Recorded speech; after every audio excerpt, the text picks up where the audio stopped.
Welcome back to another video in our series about the no-code fundamental pillars. In this one we're going to be introducing a new pillar called workflows, and it's one of the most interesting pillars we have because this is what's going to power the thinking and the decision making of your app. It's what's going to take your app from being a bunch of screens and a bunch of data into something functional and working.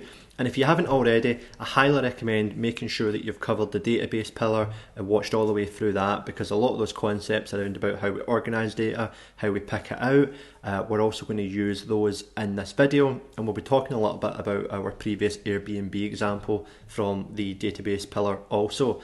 So let's dive in and find out a bit more about workflows. Now, workflows, first of all, are a pretty major feature of every no-code tool out there. Okay, granted, there's going to be a couple of tools that maybe don't support it, but almost all of them are going to have some kind of way for you to build a workflow, and it won't always be called a workflow. For example, Zapier will call it a zap, Adalo calls it actions, Glide calls it actions as well. So you're going to find as we sort of look at workflows that there's all sorts of different names for them. The important part here is just to bear in mind the fundamentals of workflows, which we'll get onto in a second. It's just important to be able to recognise them and be able to understand the kind of thinking that goes into them. Now, typically what a workflow actually is a series of steps all grouped around one or more topics, and those steps, the computer kind of moves from step 1 to step 2 to step 3, doing whatever you've instructed it to do. Typically that will be some sort of programmatic action, i.e. it will send an email, it will save something to your database, it will manipulate text, upload a file, show some sort of data on the screen.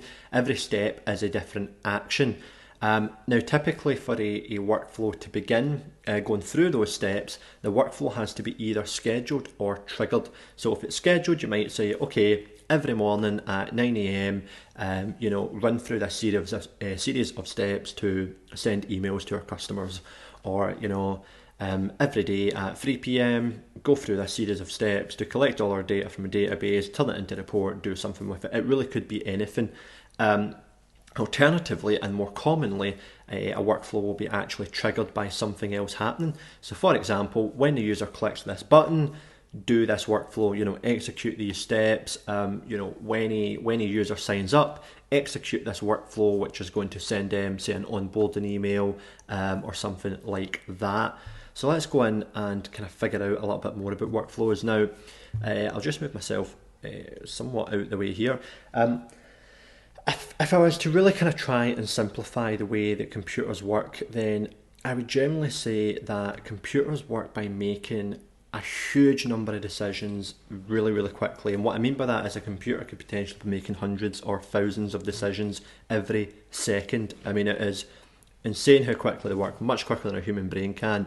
It all happens within a unit in your computer called a CPU, or I think central processing unit.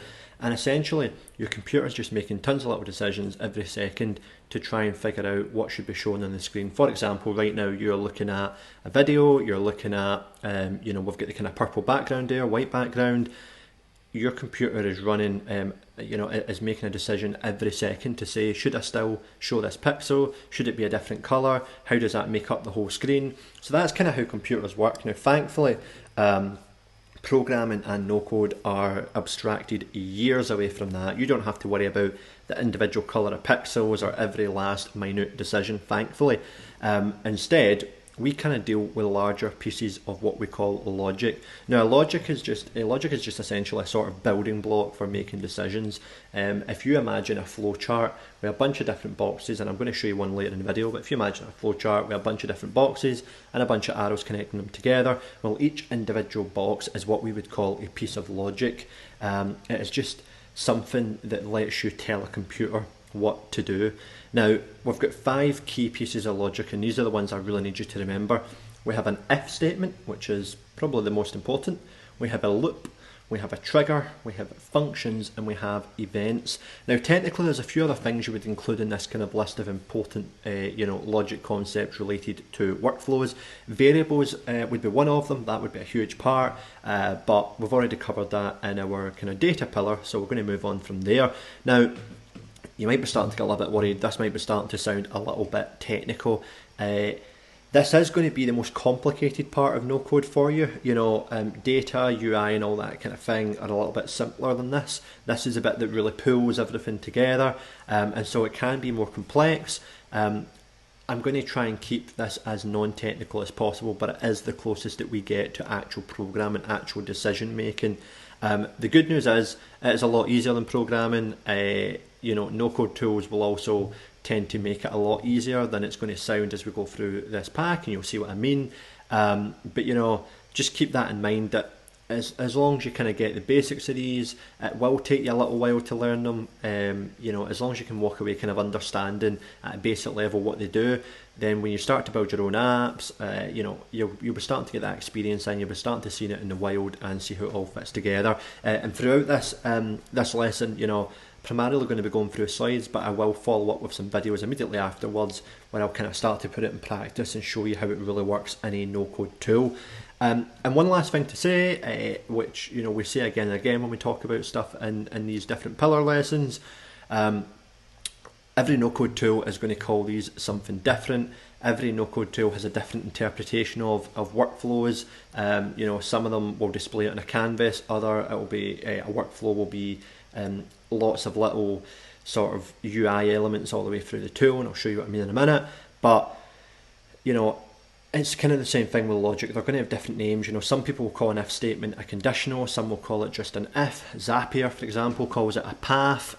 So there's all sorts of different ways that no-code tools will label these things, but hopefully you'll just be able to spot some of the commonalities, and that's really what I want you to get out of these lessons. So let's jump straight in and find out a wee bit more about workflows, functions, and the canvas. So we've talked a little bit about workflows so far, but a workflow, there's not just one workflow that powers your app. A workflow is almost to logic what a database table is to data. And what I mean by that is, if we look back at our database lesson, we tried to group common pieces of data underneath a table. So if the data all relates to a user, it should go in the user table. In our Airbnb example, if it all related to an apartment, it should go in the apartments table, so on and so forth. Workflows are a little bit similar. Rather than putting every single decision your app has got to make into one workflow, you'll tend to instead section up workflows by topic. So if we want to send an email, that could be one workflow. If we want to send a text message, that could be another workflow. If we want to have a workflow for signing up our user, again, that would be a workflow on its own. And what we do is we try and compartmentalize relevant logic into one easily manageable workflow, rather than trying to stuff every last thing that we could do into another completely unmanageable, wild, unorganized workflow. It's all about, again, just sectioning it up, keeping it nice and modular, and making it kind of easy to see what each workflow does, easy to make changes, because you don't have some gigantic 120 step workflow. Now, typically in programming, we would call a workflow a function, and the idea of a function is you just have some small a few lines of code.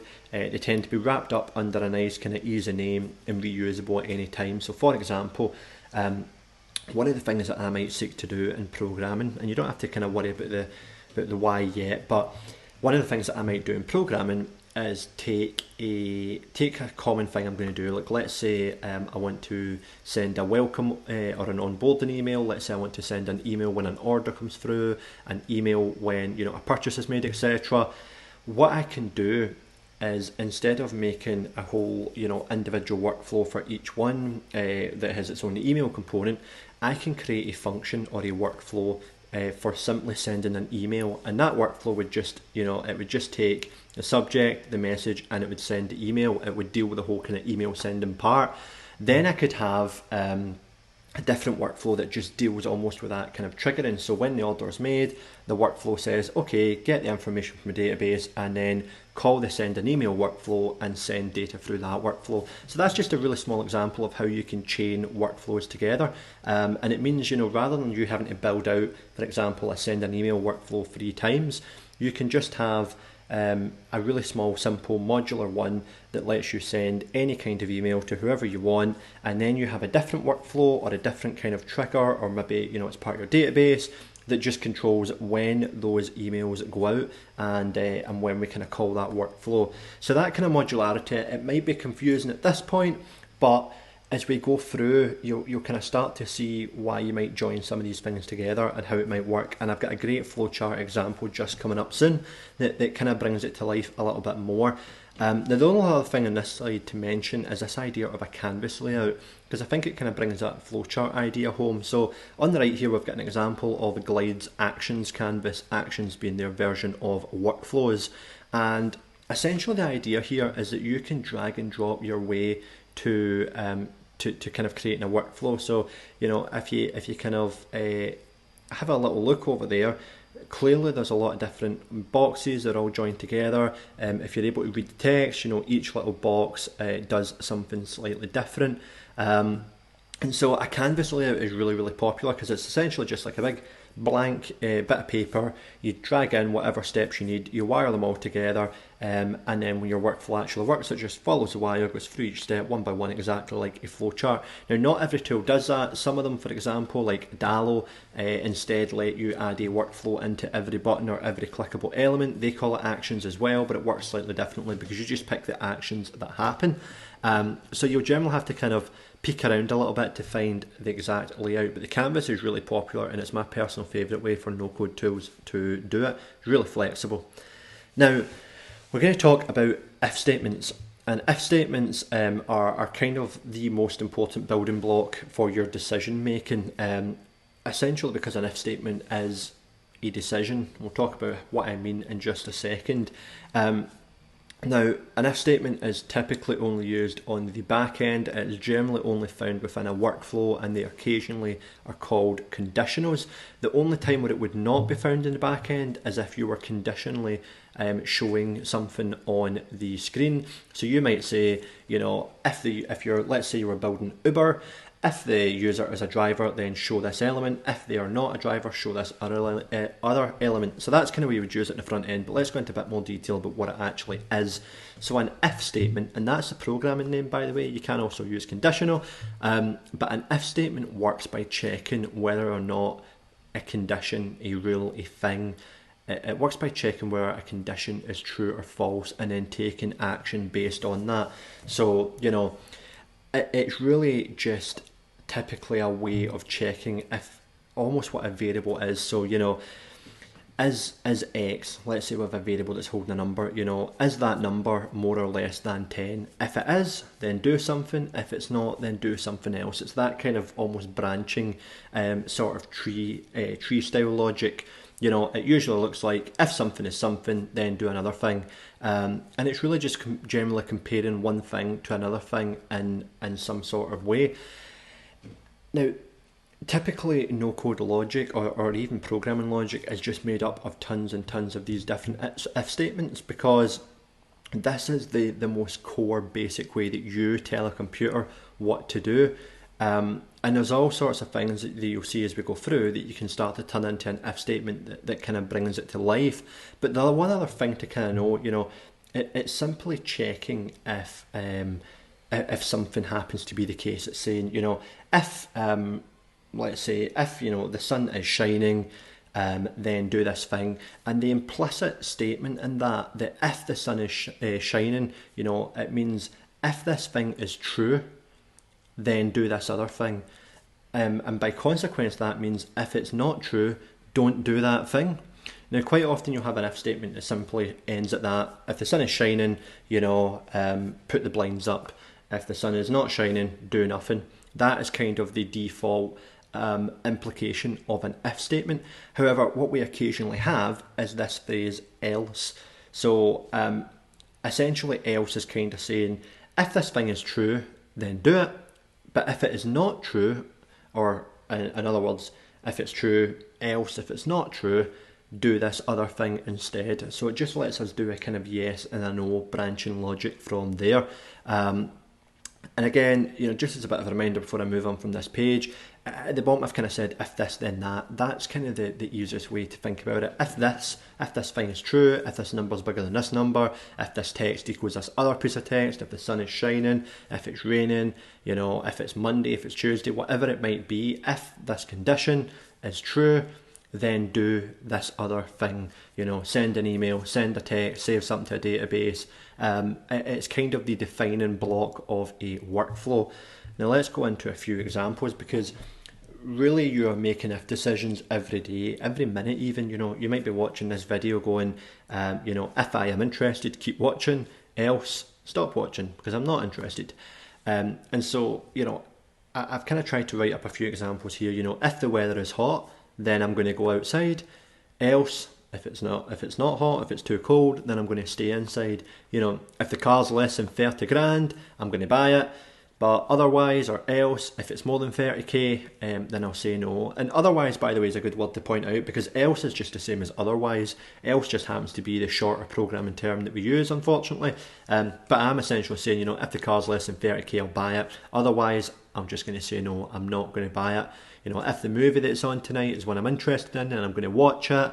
But if I'm not interested in it, you know, else if I'm not interested in it, I'm just going to watch Netflix instead. So, you know, if you're kind of struggling to get your head around this concept, then it's a good thing to say out loud. You know, just pick something. You know, are you going to work out tonight? You know, if you can be bothered, then yes. If not, then you might just watch TV. You know, it's just a good way to think about that if statement. If, then, else. Those are the really important factors. If this thing happens, then do this other thing. And else, if that doesn't happen, do this other thing instead. So, now that we've talked a little bit about if statements and started to understand them, and by the way, don't worry if you're still struggling a little bit. This is a really difficult concept to get your head around. You know, when you're learning the program, this is the kind of thing that takes you months. But when you're doing it in no code, well, a little bit of practice, you'll probably get it quite quickly. But we have this idea of an operator, and an operator is just again, it's kind of a confusing word, but I can guarantee you've seen an operator before.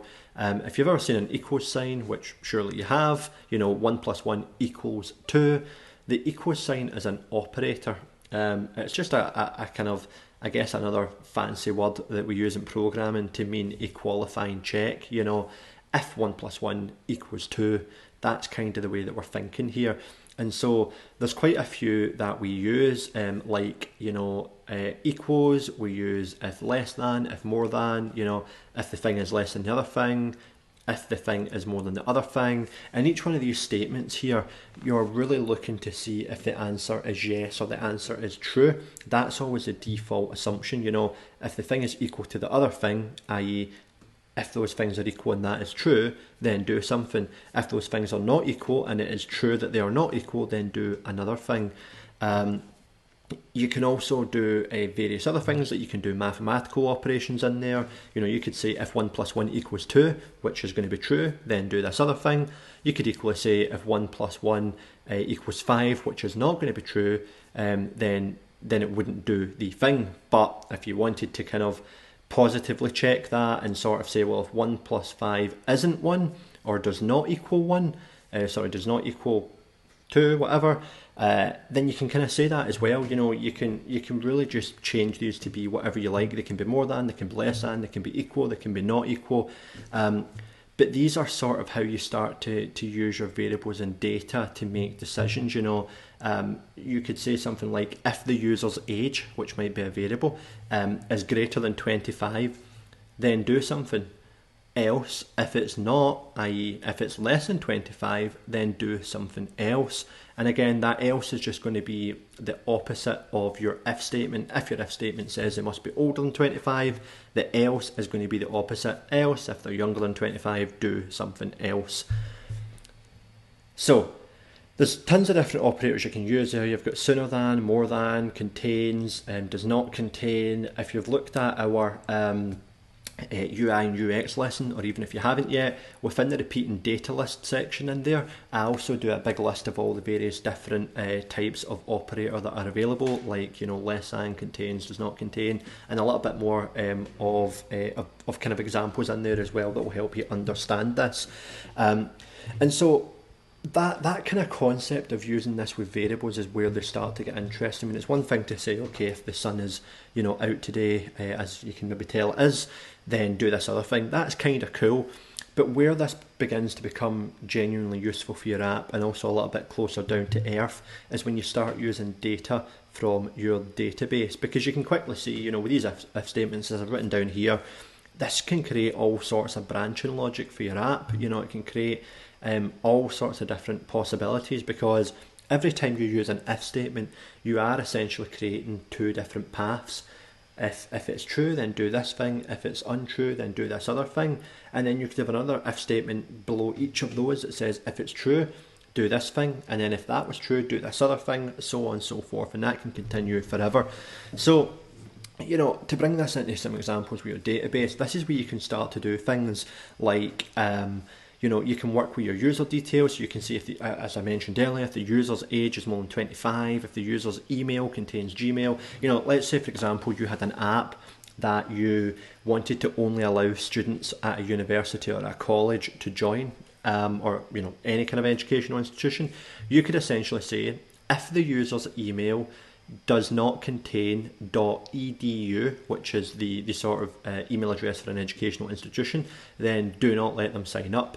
That's the kind of thing that you can start to do and you can start to bring up.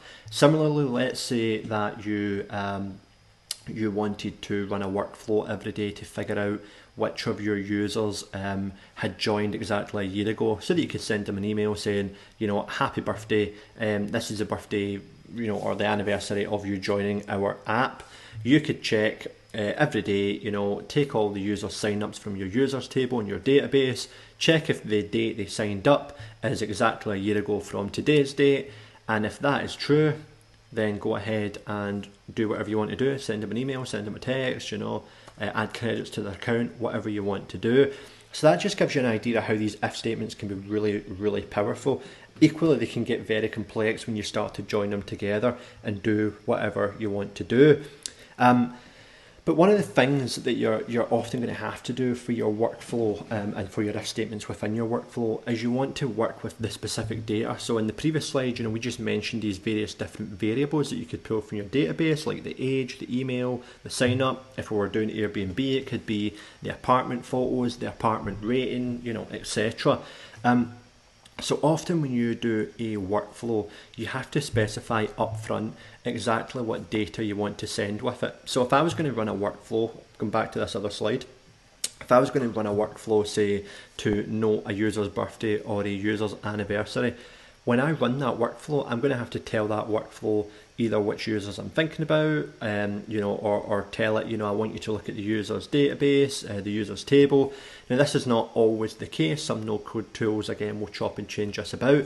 But generally, a workflow has to know which data it is allowed to add or to access, before it actually runs and accesses it.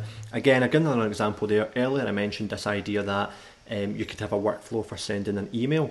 Well, that's brilliant, but to do that, you're going to have to tell the workflow up front, who's that email going to, what is the body of that email, what's the subject of that email, etc. Now, that's not to say you can't look up data within a workflow, but typically you want to really think about what you're going to give it before it actually runs.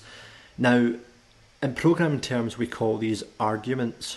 I'm not exactly sure why. It's kind of a confusing name. It sounds almost hostile because an argument is very rarely a good thing. But an argument is just really a fancy way of saying, one or more variables that we're going to give to this workflow to make it work. A no-code tool is going to have a bunch of different names for this. It might call it variables, which would be the obvious easy choice. It might call it inputs. It might call it data, arguments, parameters. And if you've already looked at our API and integrations table, we use the phrase parameters in there. Whenever you give variables or data to an API, we call that parameters. So you might just see the same term used here as well. And it's just a good way to think about it. It's really just the parameters for your workflow to operate in. So just make sure you're kind of thinking about that. Again, later on when we talk about the blueprint to your app, we'll kind of give you some of the guidelines for thinking around about that. But it's just a good way to think about the data that your workflow needs to use. Where is it going to come from? Is it coming from your database? Is it coming from some sort of variable that you saved on the front end, in the UX and the UI, something like that? Actually, is the data coming from an API? If so, how are you going to get it?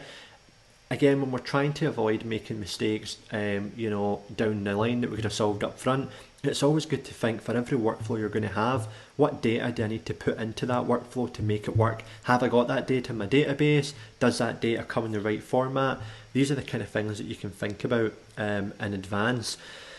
So, don't be too intimidated by this slide. I'll talk you through it in a wee second. But at this stage, we've learned a little bit about if statements, we've learned a little bit about workflows, but I appreciate it is very conceptual, it's very abstract. So I wanted to kind of show you how something looked.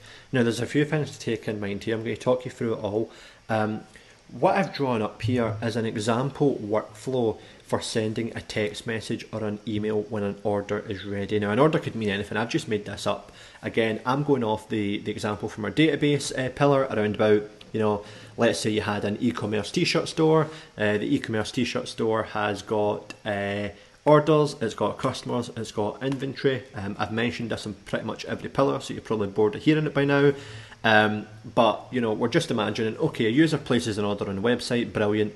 Now, when we've fulfilled that order and it is ready to come to the user, you know, we've given it to UPS or FedEx or whoever else to deliver it, this is kind of when we're starting to think about this trigger and this workflow. So essentially what we're going to do here is we're going to send a text to the user, but only if that user is in the UK or the US. Why? No real reason, just so I could show you kind of how if statements work and where the decision logic is. So if the user is within the UK or the US, we're going to send them a text, and if they're not, we're going to send them an email. So I'm going to talk through this workflow in a second, but first, before we even get into what the workflow does, let's think about what we're doing. First of all, we want to specifically send an alert to a specific customer or a user when their order is placed. Okay, so if that's the case, we need to know the user, because we need to know who we're going to be sending this text to. Secondly, we're going to have to use their phone number, so we're going to need that. Actually, we need their email address as well, but I've left it off of here just to keep things simple. And we're going to need to know what country they're in, because we need to know if they're in the UK or the US, so that we know if we can send them a phone number or not. So on the left here, just in this little table, I've put in a list of the various different variables. Now I'm just going to open up a little pen here. I know you can't quite see that because I've just covered it, but we've got a list of variables here, and I've got these in key value pairs because that is often how you'll put variables into a workflow in the NoCode tool. But down the left we've got the keys, in the middle we've got the value, and the third bit we've got the data type. So we've got a piece of text which is the user's name, and this is coming from the current logged in user. So this, you know, I'm logged into this app in this instance, and my username is Niall1234. You might be logged into it, and you could be called, you know, person576, you know, NoCode tutorial watcher 732, whatever your name would be. So we've got that in a text format or a string. We've got the phone number, which is, you know, just a random phone number I've made up here. Hopefully, I've got no idea who that would phone, so please don't text it. And we've got the data type obviously set to number because this is a number. We've also got the user's country. I've just done UK and US, so you've got that as text. And then we have this Boolean or true and false data type here, which is, you know, the logged in user, have they got alerts, yes or no? So we'll kind of see why that becomes useful in a minute. But that's just our data that we've got. So those are our arguments or our variables that we've supplied to the workflow in advance. Now let's go through the workflow bit by bit. So down here we do have a key. In general, anything that's purple here is just where I'm pointing out the type of logic we're used. Anything in black, this is the actual workflow itself. So a workflow always kicks off with a trigger or a schedule. In this case, it's a trigger, and we are saying when the user order is ready. Now, what could cause that trigger could be anything. That entirely depends how you set it up. You know, every no-code tool has different options for triggers. A lot of them will let you, for example, watch a database for a change. They'll let a user kind of click a button. In this case, we're going to say when an order on the database is marked as ready. However that happens, that's when this workflow kicks off. And again, that can be really different in every other no-code tool. So when the user is ready, that kicks off our workflow, or when the order is ready for the user. And the first thing we're going to check is, has this user signed up to alerts? Now it should probably say SMS alerts, but bear with me. And this is our first if statements, because we are checking, has the user signed up to alerts? Well, that's a yes or no. That is either true or it's not true. So we're going to be checking the data that we've got in our variables or our arguments here, and we are essentially going to have an if statement that says if the user has alerts field equals true, then it gives us a yes answer. So if the user has alerts field equals true, then we go down this yes path. If the answer was no, i.e. the has alerts was set to false here in the variable, then we would go down the no path over here. Thankfully it is set to true, as we can see over here, which means the if statement is going to come back as true. It's going to say, has the user signed up to alerts? Well, yes, they clearly have. So we're going to go down the yes path. Now the first thing we're going to do here is we're going to remove the first 0 from the phone number variable. So this is just really me trying to kind of give you an example of one of the things you can do in a workflow. Really commonly with variables, you will do things to them. That sounds bad, but you will essentially manipulate them, which also sounds bad. You will kind of make changes to them to make them fit with whatever you're doing. So one of the things you may or may not know is when you try to text a phone number or phone a phone number which is in a different country, you have to add a country code to it. In the UK that's +44, in America that's +1. I don't really know the rest off by heart. I think 38 or 39 is like Spain or Germany, I don't know. But essentially you would add a country code and you take off the 0. So in the UK, we've got this phone number over here of 07565344812. In the UK that would actually be 44756553 because we're adding that +44 country code, and generally you have that plus symbol at the start. So that's a really common thing. Most no-code tools are going to give you the option to play around with numbers and text. They're going to let you add letters, take letters away, play around with numbers, etc. So you've got quite a lot of kind of options here. So the first thing we're going to do is remove that 0, because now that we know that we're texting, we know that the phone number is saved with a 0 because that's how users usually input a number.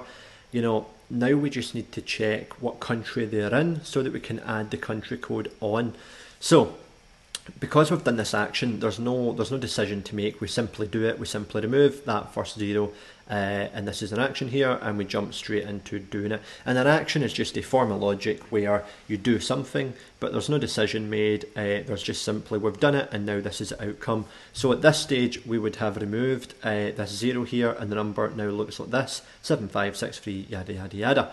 So we have immediately another if statement when we follow our workflow.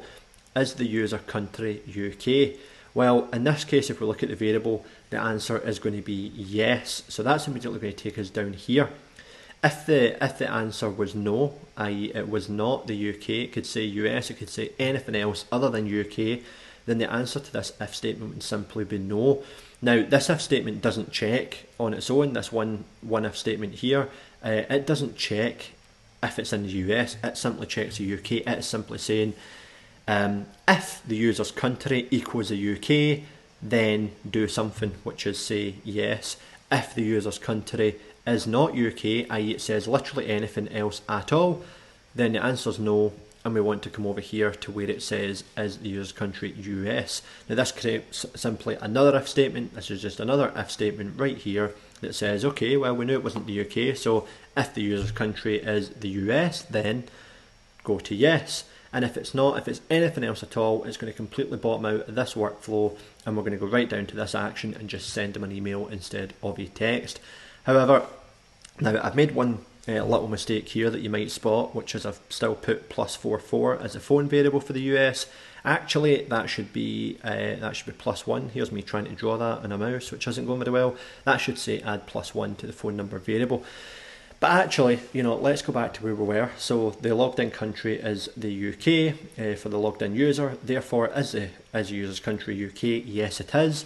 And what we're going to do there is take another action. So all we're doing here is we're saying take our phone number variable, add +44 to the beginning of it, because that is the user's country code. And when we turn that into the next stage, which is an action, at this point we now know the user's country, which means we now know their proper phone number, and we are able to send them a text. Typically when you're sending a text for a no-code tool, you're going to use an API, for example Twilio, or some sort of integration with another text provider. Therefore, you'll typically do it through API, and so we would simply send the message, which will be contained in this step. We'll send the phone number, and that, in a nutshell, is how you would create a workflow to send a text or an email when the order is ready. Now, typically when you're building in the no-code tool, when you've got a canvas layout, it will actually look like this. You'll have a bunch of different boxes. You'll drag and drop the arrows to connect the boxes together, and when you double click a box, typically it's going to come up with another screen that lets you configure it. So, you know, when I double click this box here, it's going to just come up. I'm going to just drag in an if statement. I'm going to open it up to configure it. I'm going to say, okay, I want to check if this variable is true or not, and then I'm going to save it, and that's when it knows it's an if statement. I would then drag yes, do this. I would drag it and say no, do that, and you'll see that in a little bit more detail when we do our demo later. So, now that we understand a workflow and we've kind of seen one in action, let's crack on with another few parts of the logic that we need to look at. So, first of all, we have a loop. Now, if statements are by far and away the most complicated logic statement. When we start to get into things like loops, it's a lot simpler. And a loop itself is really, really simple. You take a list of data, which is usually from your database, not always. It could come from a variable, but generally that list of data is going to come from your database, and the list will simply be every single record in a database table. And then what's going to happen is your app is going to loop through every item in that list of data and do something. For example, imagine you wanted to send an email to every user in your users table. You could set up a loop, and you could tell that loop, for every single user in my database, send them an email. Now that could either kick off a workflow, a loop can be part of a workflow, but you're essentially saying, go through that list, and for every person on that list, do a thing. Send them an email, send them a text, update something on their profile, delete their picture because we've decided to remove profile pictures, I don't know.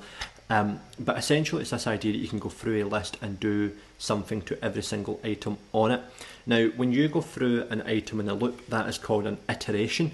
So you can, essentially every single item that the loop executes its logic or its functionality on, you're iterating over that item. So if you've got a list of 100 items, your loop is going to iterate through it 100 times, unless you tell that loop only go through the first 50 or something like that. So you can loop through a database. You can also loop through an array. If you remember from a previous lesson, an array is a list data item. It can be a variable, it can come from an API, it can come from your database. A loop will just let you do something to everything in that list once, and if you want to do it twice, then you run the loop twice as well. So really, really simple piece of logic. You won't see it a huge amount. It is a little bit rarer, especially compared to an if statement, but again, you will see it in a lot of no-code tools, and you will see it a lot when you work with APIs, integrations and Zapier. Now let's talk about triggers and actions in a little bit more detail. Again, this is a bit of a simple concept, and probably because we've talked so much about them in context over the last few slides, you'll start to understand them. But a trigger is just, whenever something happens in your app, it tends to happen because something else happened. An email is sent because a user hit a button. A text is sent because a user signed up. A new screen is shown because a user did something on another screen, so on and so forth. And so all of these are called triggers. Every no-code app will have different types of triggers available. Some will let you, trigger anything off of a button click. Some will let you do it off databases. They'll let you monitor a database to, for example, say, whenever a new database record comes in, kick off a workflow. So those triggers are always going to be really different on every tool. But you do get, for example, Zapier, Integromat, etc., which will let you create workflows outside of your no-code tool. And they absolutely support triggers. One of the things, for example, that Zapier can do is it can monitor Airtable for new records that are created or changed in Airtable, and then it can take some kind of action off the back of them. And you can imagine as well, on one hand, that's great for powering app logic, but you can also use it, for example, you could have something that notifies you whenever somebody updates data in your Airtable, maybe because you've got an application for work or something like that, and you want to just, double check whenever anyone touches it that there's no problem there. Now, a trigger is typically related to something that happens in the database or in a workflow. So if new data is created, an API request come in, one of your connected services trigger something, because a trigger is about the back end. And all of those things I just mentioned are the back end, the bit the user doesn't see. When new data is created, the user doesn't actually see that happen. When an API comes in, the user doesn't actually see that happen. When a workflow does something, the user doesn't see that happen. If it were to happen on the front end, for example, a user clicking a button, a user hovering over something, a user touching something, we tend to call that an event. Now, again, every no-code tool is going to have different names for this, but an event is more about when something happens in the front end that you want to take a visual action on. For example, you imagine using a navigation bar. Typically when you hover over a navigation bar, the item that your mouse is over or your fingers touching will highlight, it will go a different colour, it will pop up, it will do something like that. That is what we would call an event. Events tend to be pre-made. There tends to be, just on the web, there's a list of events you can get, like hovering over something, pressing something, loading a page. But these are good ways to sort of specify when something should happen within the user's journey. So you could set up a workflow to kick off when a page loads for the user. So when the home page loads, kick off this workflow that does something. When the user loads the login page, kick off a workflow that does something else.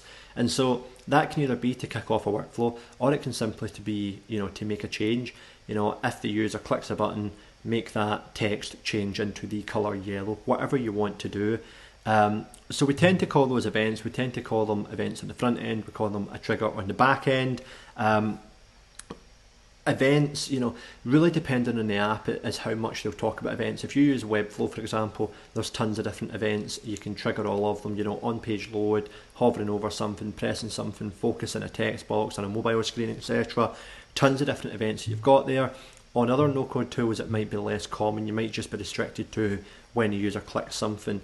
But it's ultimately not too complicated. It's just cause and effect. When something happens, do another thing. And if it's on the front end, it's an event, and if it's on the back end, it's a trigger. Don't worry too much about memorizing those. That's kind of the names that we call them to differentiate them. A no-code app is really going to ask you to pick whether you want an event or a trigger. It will usually just have them under one name or the other. But if you ever look at programming and you look at APIs, events are a really common phrase that are used for triggers. When this thing happens, do this. So it's just one to keep in mind. You're going to see that phrase around eventually, and that is when you use it. So another thing just to talk about, I mentioned at the very start, a workflow can be either triggered or scheduled, and we've talked a lot now about triggers. But there are a few ways that you can almost have something happen either on a schedule or otherwise not in relation to an exact trigger. And the example I've given here is if you want to do something when somebody's asleep, that is when you need integrations, timers, schedulers, etc. So I'll talk about a scheduler. Now, a scheduler is what we would call it in programming. It's when you would set up a little bit of code that says when this time happens and this date happens, do this other thing. A no-code tool is going to call it all sorts of things. Quite often you're just going to have a little field where you put a date in and you say schedule the workflow to run at this time. But essentially you can kind of schedule these. So if you had you could schedule a workflow, as I've said before, to run every Monday. Equally, you typically, if a scheduling feature is available, a workflow will be able to set that schedule as well. So you could have an alarm app. When the user puts in the date and time that they want the alarm to go off and hits the set alarm button, that would kick off a workflow. Your workflow would create a scheduler that says, whenever we hit the time the user just entered, which might be 8 AM on a Monday morning, run this other workflow, set the alarm off, do whatever it needs to do. So a scheduler is just really how you do things like daily reminders, notifications, updating data and batch, that kind of thing. So very similarly then, we have a timer. And again, this is going to work exactly like the clock app on your phone. Where a scheduler will aim for a specific time, a timer will simply count down from now or from whenever the timer is set. So you could essentially say, when this workflow runs, set a timer for 10 minutes, and 10 minutes from now do this thing. Conditions where you would do that are a little bit more rare. and you don't want to wait to necessarily, if you're trying to schedule something to happen, waiting 10 seconds or 1 minute is generally not a great way to do it. Typically you want to make sure it's only going to happen when the user does something or when something is triggered within your app. Simply waiting for an arbitrary amount of time tends to cause programming issues. We talked about, I think, in the data types about a race condition. That's kind of how you create a race condition. And if you don't know what I'm talking about, feel free to look in the data variables video towards the end on the null, undefined and empty section. So a timer you wouldn't use too often, but it is just a great way of saying, okay, when this amount of time elapses, do this thing. Integrations. Now this is where we're kind of, these are essentially triggers, but I thought it was worth kind of pointing them out as their own thing. So if you've already looked at the API lesson, and what I'm kind of talking about here is a webhook, but if you haven't, then essentially an integration is when you connect a third-party external service to your app, and then when something happens on that service, you can have it trigger in your back end, and your app will do something. So, for example, you could connect into Gmail or Microsoft Outlook and say, whenever I get an email through, execute this workflow. And so you could get an email at 9 in the morning, you could get an email at 9 at night, 2 in the morning. Whenever that email comes through, based on your trigger, it's going to set off this workflow and it's going to execute all the things through it. So it does just work like a trigger, but it comes from an external service. And another example I've just given there, just to point it out, you could have something that says, whenever a certain user posts a photo on Facebook or sends a tweet, whatever it might be, kick off a workflow on my side that takes that photo, takes that tweet and uploads it to my own app. So hopefully that just brings to life again a little bit about how you can kick various bits of logic off. Now we've kind of talked a little bit about operators already when we talked about if statements, just as a little bit more detail on these. So we've talked about more than, equals, conditionals, etc. Depending on how much kind of maths you've done previously, then some of this will be pretty obvious, but just to kind of point out, quite often in no-code tools, rather than having the option to say is more than, is less than, is equals, etc., you'll have to use a symbol. So the symbol here, let me just grab my pen so I can highlight that. This symbol here essentially means more than, and when you turn that symbol round the opposite way, like I've done down here, oops, I've just covered it, but you'll see it when it comes off. We turn it the opposite way, it means less than. So, if you already really understand more than, less than, this will make immediate sense. But just as a quick idea, if you haven't, maybe worth pausing the video, having a quick read through this slide. The other operators that we haven't talked about yet, however, are and or. Now, if you have done the UI and UX pillar, this will be familiar from the repeating data list. And again, if you don't quite get it from this lesson and want a few more examples, jump on the repeating data list video and the UI UX pillar. But you get these operators called and or, and essentially they are a way of chaining if statements together or other kind of logic statements. And so what you can do is you can say, if this thing is true and this other thing is true, then do something. So, if the sun is out and it is not windy, then go outside. However, if the sun is out but it is windy, don't go outside. Or if it's not sunny but it's not windy, don't go outside either. So it's just that kind of way of chaining if statements together. That is and. But the other thing that you can do is or. So you could say, we said earlier, what if we had an app that you could only sign up to with an educational email. So we would say, if the email contains .edu, which is the education kind of domain ending, then, allow the user to sign up. And if it doesn't contain that, don't allow them to sign up. Quite often a school or an educational, a company, service, institution, whatever, might also have a .org for .organisation email address, or they might have the word school in their email. So you could say something like, if the email contains .edu, or if the email contains .org, or if the email contains the word school, then allow the user to sign up. If the name doesn't contain .edu, doesn't contain .org, and doesn't contain school, then don't allow them to sign up. So and means that every if statement has to be true, and or means that any of the if statements can be true, and that will pass the full condition. You can have as many chained up as you like. I mean, you could have 10 different if statements all contained together, but generally if that is what you're doing, you've probably done something wrong. If you do find you're chaining a lot of statements, that is when you might want to try and use a loop to loop through all your different options instead, rather than just chaining tons of different if statements together, because if you do that, it can really quickly break and lead to something that is really hard to map out in your head and make work on the screen. So again, there's a couple more examples on there around about age, height, etc. Given this idea of a roller coaster, I'll let you read that, but it's all kind of the same thing. And is about chaining, and or is about having several different options.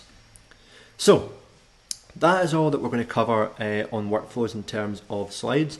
I appreciate it's a really tricky thing to get your head around. So in the next few videos, I'm going to show you a couple of different workflows, how you can build them, how they work in different tools, and just try and help bring the thinking to life. But the absolute best way to do this is to dive into a tool yourself and try it out.